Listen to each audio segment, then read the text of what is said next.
Hari Minggu, saudaraku, bagaimana kabar? Saya berharap semuanya kita dalam keadaan sehat dan dalam sukacita. Dan hari ini kita akan disapa oleh firman Tuhan yang menjadi berita Injil. Sebelumnya, mari kita berdoa. Damai sejahtera Allah yang melampaui segala akal, kiranya mengawal hati saudara-saudara sekalian di dalam Kristus Yesus Tuhan kita. Amin.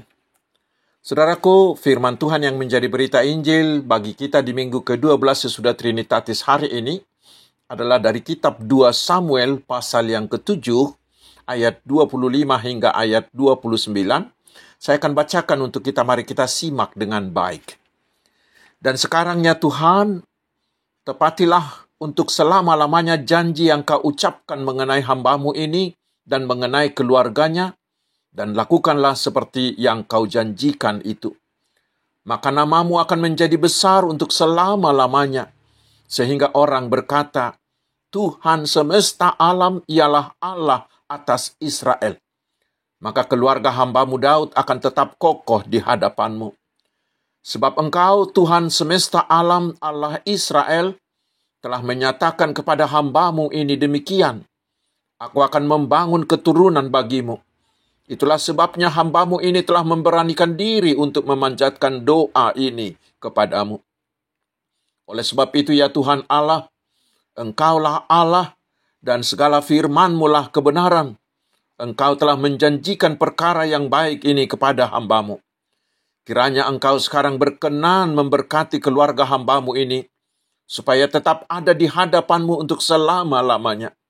Sebab ya Tuhan Allah, Engkau sendirilah yang berfirman, dan oleh karena berkat-Mu, keluarga hamba-Mu ini diberkati untuk selama-lamanya. Demikian firman Tuhan. Saudara-saudaraku yang diberkati oleh Tuhan Yesus Kristus, perikop ini bermula dari rencana Daud ingin mendirikan bait Allah, karena tabut Allah masih ada di kemah suci, padahal Daud sudah punya istana megah. Lalu rencana itu diberitahukannya kepada Nabi Nathan. Awalnya, Nabi Nathan setuju. Tetapi di malam harinya, Tuhan menyapa Nabi dan memberitahu Nabi firman Tuhan yang harus disampaikannya kepada Raja Daud. Itulah yang sering disebut perjanjian Allah dengan Daud. Di dalam perjanjiannya tersebut, Tuhan menjanjikan bahwa Daud akan diberi keturunan ayat 11b yang akan mendirikan bait Allah ayat 13a. Tuhan juga berjanji bahwa Tuhan akan mengokohkan kerajaan Daud ayat 13b dan kasih setia Tuhan tidak akan hilang darinya ayat 15a. Dan puncaknya di ayat 16 Tuhan berjanji, keluarga dan kerajaan-Mu akan kokoh untuk selama-lamanya di hadapan-Ku. Tahta-Mu akan kokoh untuk selama-lamanya. Sebuah janji yang luar biasa. Daud ingin mendirikan bait dalam arti bangunan gedung, tetapi Tuhan justru mau membangun bait dalam arti keluarga bagi Daud, yaitu sebuah dinasti kerajaan Yehuda yang akan diduduki keturunan Daud turun-temurun. Saudara-saudaraku, janji ini bermakna ganda. Pertama, janji ini mengarah pada keturunan alamiah Daud dan dinasti kerajaan duniawinya, yaitu kerajaan Israel dan Yehuda atau Yahudi. Tetapi yang kedua, janji ini mengarah kepada Mesias dan kerajaan Allah yang kekal, yang di Kisah Rasul 3 ayat 20 dan seterusnya oleh Rasul Petrus disebut adalah Tuhan Yesus Kristus, yaitu keturunan Daud yang telah mati tetapi bangkit kembali. Dan di atas kepercayaan akan kebangkitan Yesus itulah Allah mendirikan kerajaannya di bumi, yaitu gerejanya, yaitu kita orang-orang percaya. Saudaraku, setelah Daud mendengar janji itu, dia langsung memasuki kemah suci dan berdoa dengan kerendahan hati. Dia berkata, Siapakah aku ini ya Tuhan Allah, Dan siapakah keluargaku sehingga engkau membawa aku sampai sedemikian ini, ayat 18. Ternyata walaupun Daud sudah menjadi raja besar dan yang berkuasa, tetapi dia tetap rendah hati.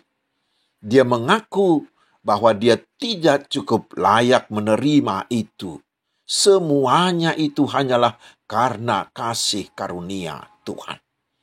Itulah yang harus kita teladani, bahwa untuk semua yang kita peroleh apapun itu bukanlah karena kita layak menerimanya, tetapi hanya karena anugerah Tuhan semata. Dan setelah itu, saudaraku, Daud mengisi doa-doanya dengan memuji-muji Tuhan Allah atas segala perbuatan Tuhan bagi nenek moyangnya sampai ke dia. Itulah juga yang harus kita teladani, agar doa-doa kita isi dengan puji-pujian kepada Tuhan. Karena dengan demikian, kita sudah benar-benar mengenal siapakah Tuhan kita. Dan kita sudah benar-benar mengimani dan mengakui bahwa Tuhan sanggup dan mau memberikan segala yang kita perlukan sesuai kehendaknya.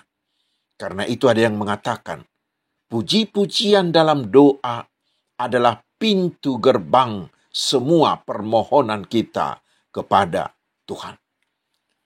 Dan barulah setelah puji-pujian itu, Daud mengajukan permohonannya. Di ayat 25 dia katakan, dan sekarang ya Tuhan Allah, tepatilah untuk selama-lamanya janji yang kau ucapkan mengenai hamba-Mu ini dan mengenai keluarganya, dan lakukanlah seperti yang kau janjikan itu. Dengan permohonan ini, Daud mengaku bahwa janji Tuhan itu sudah komplit dan sudah final. Dan Daud yakin benar bahwa seperti banyak dituliskan dalam Alkitab kita, bahwa Tuhan kita itu adalah Tuhan yang setia pada janjinya, tidak akan pernah mengingkarinya sedikit pun. Sehingga Tuhan pasti akan menepatinya, ayat 27 hingga 28. Dan di Yakobus 1 ayat 17, kita diyakinkan bahwa Tuhan kita adalah Tuhan yang tidak pernah berubah. Seperti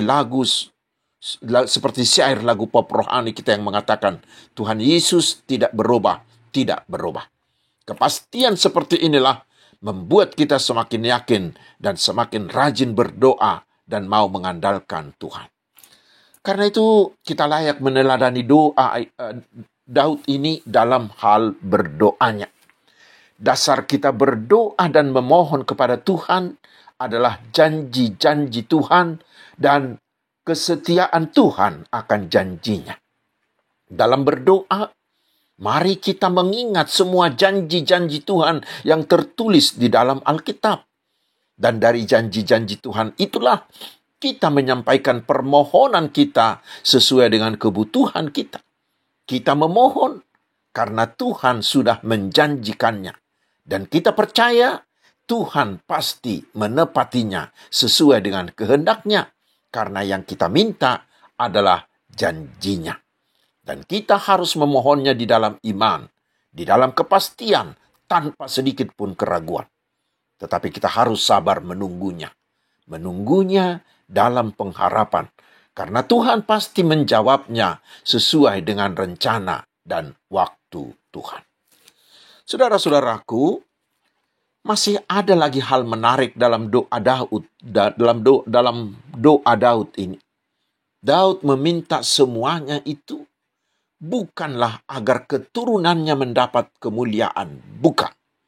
Tetapi di ayat 26 kita melihat Daud meminta Tuhan menepati semua janjinya itu hanyalah agar nama Tuhan semakin dimuliakan dan agar seluruh bangsa di dunia mengetahui bahwa Tuhan semesta alam adalah Allah Israel Yahweh. Dan itulah yang terjadi di masa Salomo. Seluruh dunia mengakui kehebatan Allah Yahweh melalui hikmatnya Salomo. Saudara-saudaraku, hendaknya juga kita berdoa meneladani Daud ini. Apapun yang kita minta dari Tuhan, Janganlah untuk kemuliaan diri kita sendiri atau untuk memuaskan hasrat kita. Doa seperti itu tidak akan dikabulkan Tuhan. Baca di Yakobus 4 ayat 3. Tetapi hendaklah semua doa-doa kita hanya untuk kemuliaan Tuhan. Doa kita itu menjadi janji kita kepada Tuhan, bahwa bila Tuhan mengabulkannya, semuanya akan kita pergunakan hanya untuk kemuliaan Tuhan, hanya untuk memberitakan Tuhan kepada semua orang. Yang terakhir, saudaraku, di akhir doanya di ayat 29, Daud memohon begini, kiranya engkau sekarang berkenan memberkati keluarga hambamu ini, supaya tetap ada di hadapanmu untuk selama-lamanya. Sebab, ya Tuhan Allah, engkau sendirilah yang berfirman, dan oleh karena berkat-Mu, keluarga hambamu ini diberkati untuk selama-lamanya. Di sini kita lihat, Daud mendoakan keturunannya. Dan di sini Daud menggunakan kata hamba. Ebed, artinya budak. Maka dengan permohonan ini terlihat, Daud sangat menginginkan agar seluruh keturunannya menjadi orang-orang yang mau menghambakan dirinya, yang mau secara total mau taat kepada Tuhan, mau menaati seluruh firman dan perintah Tuhan. Dan dengan doa ini juga, Daud mengaku bahwa dia hanyalah seorang budak. Dia hanyalah hamba Tuhan semata. Walau Daud sudah menjadi raja sebuah negara besar, tetapi melalui doa ini dia mengaku bahwa dia hanyalah suruhan, hanyalah hamba Tuhan. Dan seluruh kekuasaannya hanyalah titipan, hanyalah palumean dari Tuhan.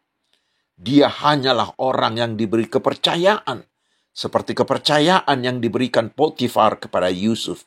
Dia hanyalah seorang penata layan, hanya seorang steward Allah yang diberi kesempatan, diberi tanggung jawab untuk memimpin keluarganya agar tetap taat total kepada Allah seperti dirinya.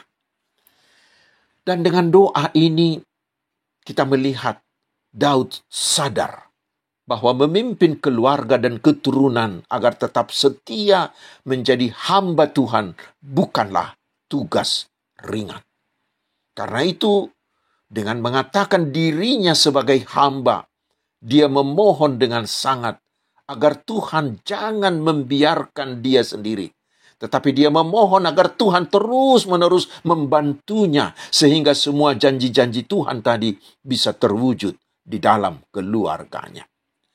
Saudara-saudaraku yang sudah diberkati Tuhan, perbuatan Daud ini hendaknya menjadi pendorong bagi kita untuk selalu berdoa syafaat untuk anak-anak kita di dalam doa-doa kita di hadapan Tuhan. Karena bila kita mendoakan anak-anak dan keturunan kita, itu bukan lagi sekedar doa di mulut saja. Tetapi itu akan membangun komitmen kita untuk mau mendidik, mengarahkan anak-anak kita menjadi orang-orang yang takut akan Tuhan dan yang mengikut Yesus. Sehingga kita akan berani berkata di hadapan Tuhan, aku dan seisi rumahku hanya beribadah kepada Tuhan. Dengan berdoa syafaat untuk anak-anak kita di hadapan Tuhan, kita akan memperoleh inspirasi, kita akan memperoleh inovasi, dan kita akan memperoleh aksi dalam mendidik anak-anak dan keturunan kita itu. Saudara-saudaraku, orang tua yang punya anak remaja dan anak-anak, terutama harus semakin memberi perhatian tentang ini. Karena bila kita cermati sekarang ini, di zaman kita ini, si iblis sedang gencar melancarkan serangannya untuk menerkam anak-anak remaja kita. Lihatlah kejahatan yang dilakukan banyak remaja. Sudah jauh lebih hebat dari kejahatan yang dilakukan oleh orang dewasa. Mengapa begitu? Kebanyakan itu karena pengaruh lingkungan mereka, terutama karena pengaruh media sosial mereka. Dan kita harus ingat, saudaraku, kita sudah berjanji di hadapan Tuhan bahwa kita harus mengerahkan segala daya, segala dana yang kita miliki untuk mendidik mereka di jalan Tuhan. Karena itu jangan pernah lupa berdoa syafaat untuk anak-anak dan keturunan kita, terutama kaum ibu. Kaum ibu haruslah menjadi tiang doa bagi anak-anaknya. Para ahli mengatakan, doa seorang ibu itu bagaikan pagar yang memagari keluarganya. Sehingga anak-anak kita itu merasa ada Tuhan di dekat mereka. Dan doa orang tua, terutama doa ibunya, itu sangat berbekas dan sangat berpengaruh besar dalam diri anak-anak kita. Seperti syair lagu, di doa ibuku namaku disebut. Dan marilah, hai para orang tua, mari kita meneladani Daud ini. Walau dia seorang raja besar yang sangat sibuk dan sangat berkuasa, tetapi dia selalu ingin berdoa syafaat. Dia selalu ingat berdoa syafaat untuk anak-anaknya. Sama seperti yang dilakukan Ayub. Kita baca di Ayub 1 ayat 5. Bila kita semua menginginkan agar janji-janji Tuhan terjadi atas anak-anak kita, agar mereka menjadi orang-orang kesukaan dan orang-orang yang menyukakan hati Tuhan, mari saudaraku, perbanyaklah doa syafaatmu untuk anak-anakmu, untuk keturunanmu. Amin. Mari kita berdoa. Terima kasih Tuhan atas firman-Mu yang sungguh mencerahkan. Kami memohon, ajarlah kami berdoa menurut janji-janji-Mu. Dan kami memohon, wujudkanlah semua janji-janji-Mu atas kami. Dan biarlah kami tetap dengan rendah hati, selalu mengaku bahwa apa yang ada pada kami hanyalah titipan dari Tuhan untuk kami kelola dengan baik. Dan ajar kami, agar kami selalu berdoa syafaat untuk anak-anak kami, terutama untuk para remaja, agar mereka terhindar dari roh-roh zaman yang banyak menjerumuskan kaum remaja. Tetapi agar mereka, anak-anak remaja kami itu menjadi orang-orang yang takut pada Tuhan dan yang tetap setia menaati firman Tuhan Yesus. Ya Tuhan yang Maha Kasih, kami percaya Engkau akan terus melimpahi kami dengan berkat jasmani dan berkat rohani yang daripadamu. Sehingga hidup kami akan tetap berkecukupan. Kami akan tetap sehat. Kami akan tetap mampu menghadapi segala macam romantika kehidupan. Dan akan tetap bersuka cita bersama sesama kami. Terutama bersama keluarga kami. Kami memohon berkatilah gerejamu. Juga para hambamu. Juga para pekabar Injil. Dan seluruh usaha dan pelayanan yang mereka lakukan agar kerajaan-Mu semakin hari semakin meluas. Berkati jugalah bangsa dan negara kami, juga presiden dan seluruh jajarannya, mulai dari pusat hingga daerah. Biarlah negeri ini, bangsa kami ini terutama dalam menjalankan pemilu tahun depan, tetap aman, penuh damai sejahtera-Mu. Terpujilah nama-Mu ya Tuhan, pencipta dan penguasa segala sesuatu, gunung batu dan andalan kami. Hanya di dalam nama Tuhan Yesus Kristus Juru Selamat kami berdoa. Tuhan memberkati engkau dan melindungi engkau. Tuhan menyinari engkau dengan wajah-Nya dan memberi engkau kasih karunia. Tuhan menghadapkan wajah-Nya kepadamu dan memberi engkau damai sejahtera. Amin. Selamat hari Minggu, saudaraku. Tetaplah bergembira, tetap bersuka cita. Tuhan Yesus memberkati kita.